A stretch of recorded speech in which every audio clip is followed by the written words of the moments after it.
among communities to meet and to get to know one another. And Irish dancing, particularly in the Cayley dances or figure dances, often change partners. You're dancing with a different person. It's kind of the Irish equivalent of square dancing, or you could say that square dancing is the American equivalent of Irish dancing. So we'd like to start this evening with a dance. It's called the Aire At and it was originally choreographed for the person in the center who's supposed to be a gentleman here, and each gentleman has two partners because there was a chronic shortage of men in Ireland. So each gent gets a chance to dance with two ladies. Boy, were we in the wrong place.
learned, promulgated, and continues to this day. So this is Stolen Kiss, a slip jig.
Pittsburgh, Pennsylvania, and I've worked with birds of prey for about 40 years now. I founded a small organization called Bay Wings Falconry. We are dedicated to education for the most part, although we do take part in rehabilitation and actual falconry hunting during the winter off-season for programs. So I've brought a few of my birds out here today to tell you about them and to show you a little bit about them. And this is Finn. Finn is our 5-year-old peregrine falcon. He was bred in captivity. And many of you may not know the story behind the peregrine falcons. In the 1960s, if you were a bird watcher, you would never see a peregrine falcon because they were nearly extinct. In fact, none were breeding on the East Coast. And we figured out the reason why. It was primarily DDT, pesticide poisoning. Also, back then, people were still allowed to shoot these beautiful birds for nothing more than sport. Well, we started protecting the birds. We cleaned up the environment. And falconers still had healthy peregrine falcons in their possession that they donated to breeding projects, and we learned how to breed them in captivity and release them back to the wild. So this is one of our greatest conservation success stories ever. Today there are more peregrine falcons on the East Coast of the United States than there have ever been throughout history. And it's all because people cared enough not only to breed them and reintroduce them, but to all contribute to cleaning up the environment. And it's still not clean. There's many challenges today. But a little bit about the peregrine. They're known as the fastest animal on earth. And indeed, they like to fly high and circle and look for something that is flying. Things that fly are their main quarry in life. If they see something, they will dive at tremendous speed, exceeding 240 miles an hour. And it doesn't seem possible for a little bird like this to go that fast. But he's perfectly streamlined. Every feather on his body is made for speed. Even his wings, compared to a hawk's, are very pointed, sort of like a jet fighter. So they're made very well for what they do, and they are a wonderful part of our wild environment. Now, Finn here has been on vacation for about a month. Every so often, I give my birds time just to relax in the spacious bird barn that I have. So it was his turn, and we just got him back out. So I don't know how anxious he's going to be to do what I ask of him. But we're going to find out here.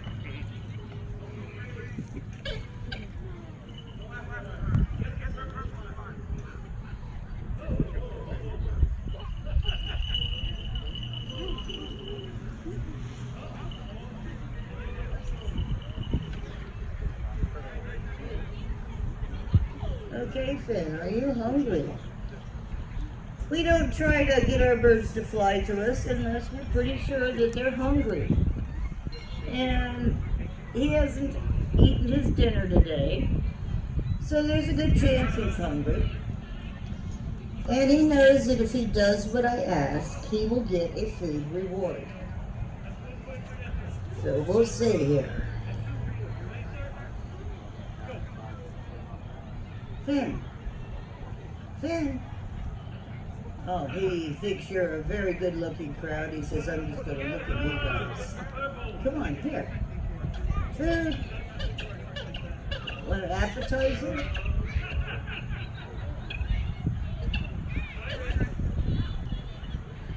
Now we'll see if he wants to do anything. They have to have a whole animal diet. If they don't get fur, feathers, bones, and guts, they won't stay healthy. So you can imagine the freezer that I have at home. It contains a little bit of everything from chickens, quail, rats, mice, squirrels, rabbits, and it goes on. I like to prank people that come over and say, why don't you go out to the freezer and pick out something for dinner? And they open it up and they see all these fuzzy critters. Okay, Finn, hey, here. Oh, he has to clean his beak off first. Now, you want to come get it dirty again? Yeah, Finn. Oh. So, no, I'm not interested. But sometimes, when they don't want to come to the fest, they will come to the lure. And a lure is a simple leather pad that he knows has meat on it. So we'll see if even that tempts him. Finn. Oh. Come on. Finn. Come on. Hey.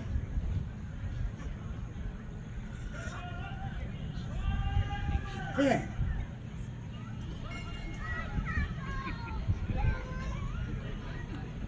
He says, no, I am just not hungry. Well, he'll go on a diet for another few hours until he gets his dinner. Speaking of shy. But we do have some other birds to show you.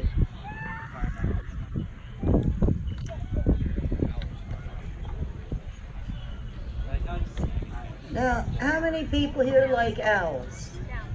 Okay, we have a beautiful owl to show you today.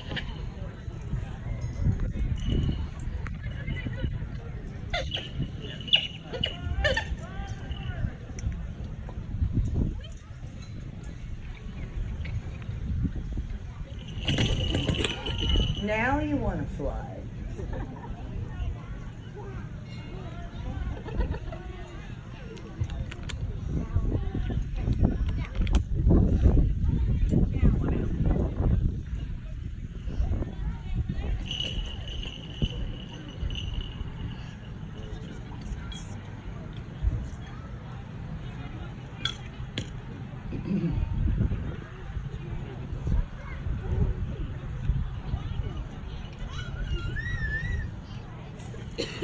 Now, barn owls are one of our native birds in this area. In fact, they're found all across the United States. But this is an eastern barn owl, and he was bred in captivity 2 years ago. So he's still pretty young, but he's learning and starting to become a real good team member. And these are nocturnal birds, but he is so curious about all of you and what's going on that he doesn't even try to sleep during the day. He said, I have to watch you all. But his name is Radar. And if you look at his face, you can imagine that is a radar dish. Because this kind of owl hunts by hearing, much more so than sight. And that facial disc concentrates the sound. And along with his ears, which are set under his feathers behind his eyes, along with his ears and that facial disc, he can pinpoint a mouse so exactly that he can fly down and grab it out of the grass without ever seeing it. And it doesn't even matter if there's a little snow in the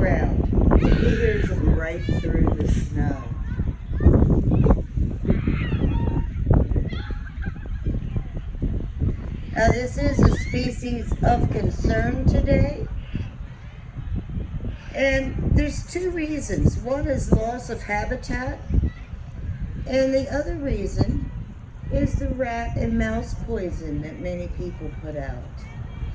Because he lives mostly on mice. And if you poison a mouse or a rat, it normally will run outside and die. And when that happens, this bird might eat it. And if he eats it, he's going to die. And do you know that a regular barn owl can eat 2,000 to 3,000 mice every single year? And they have very large clutches of eggs. They might have 7 young in a nest. So that would be 9 birds all together with the parents. Each one of those birds eating 2,000 to 3,000 mice a year. So people don't realize by accidentally poisoning these birds, they are getting rid of the best mouse catcher they could ever have around. It puts a cat to shame.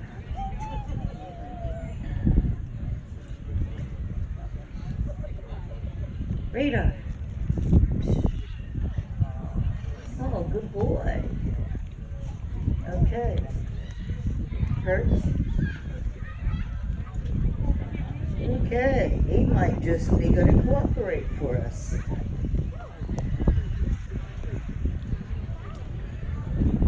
Radar.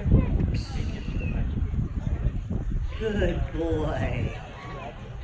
And we could probably try him one more time. You want to see him one more time? Yeah. Okay. Perch. Perch.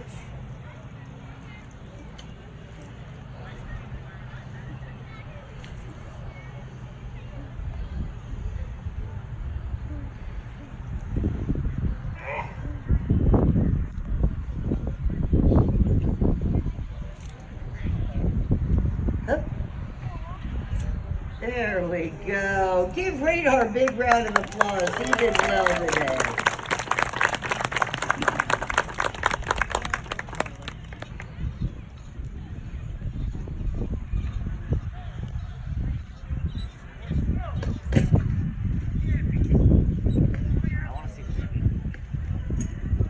Now next we have a young falcon who is really still in training.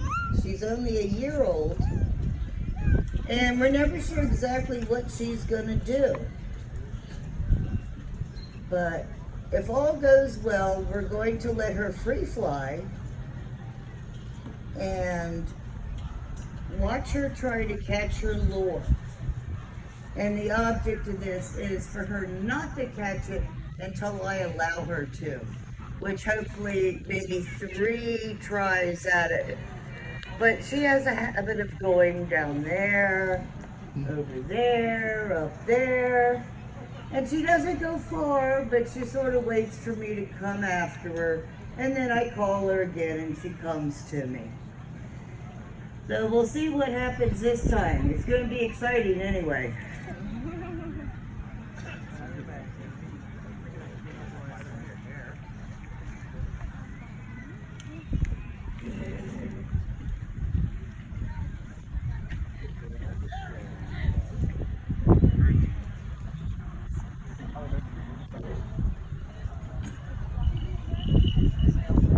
Now, because this bird is still unreliable, we did attach a radio transmitting device to one of her feathers, so that if she should wander too far, I'll be able to track her down.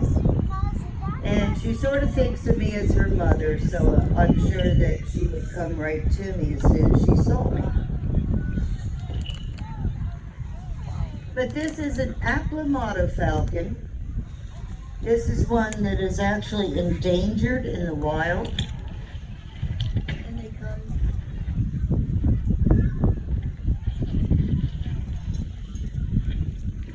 they come from the southwest United States.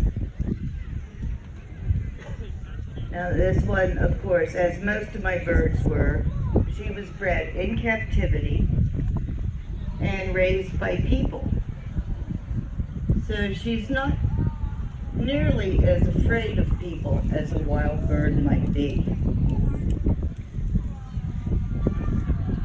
So we'll see now what's gonna happen. Let's do a warm up here, Ember. Up. That's good. Perch. Come on.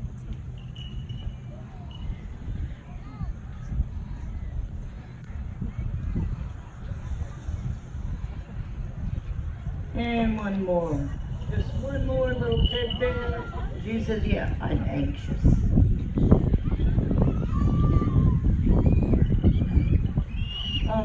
Today she has chicken to eat, but she gets a mixed diet. Her primary dietary needs are met by quail. She eats better than we do. She gets restaurant quality quail. Someday I'm going to steal a couple and have myself a fancy dinner.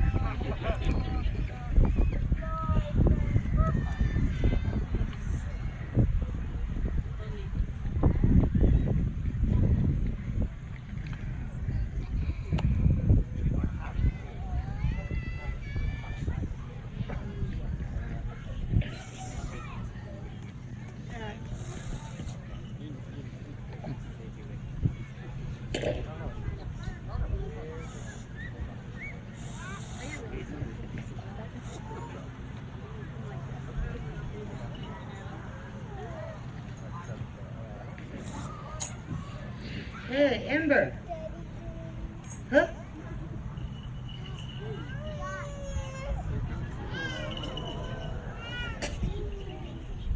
Come on, Ember.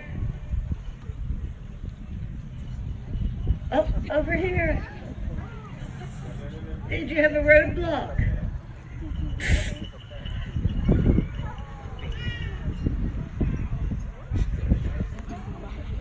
Come on, Ember. Come on. That's where she went the first show. I like it here. Let me see if I can tempt her back here now.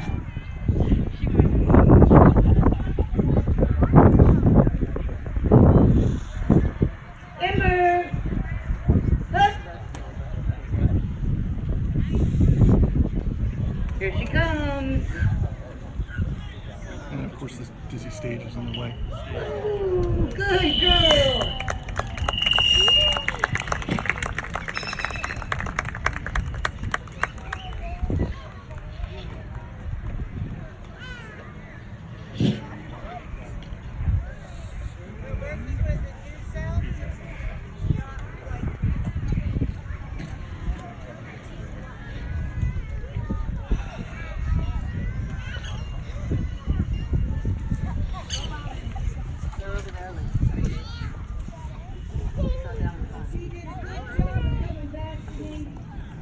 I don't think there's a bird in there.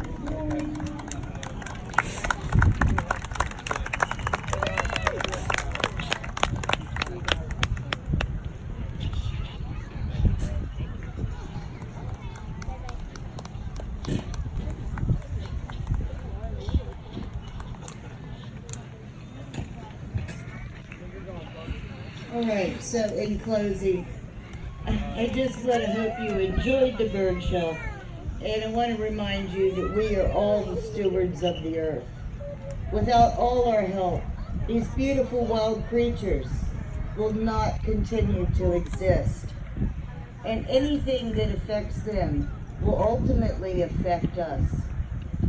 So always remember to reduce, reuse, and recycle. If you enjoyed the show, please stop by our booth. We do have a donation jar and a couple little things for sale. All help for the birds. Thank you very much.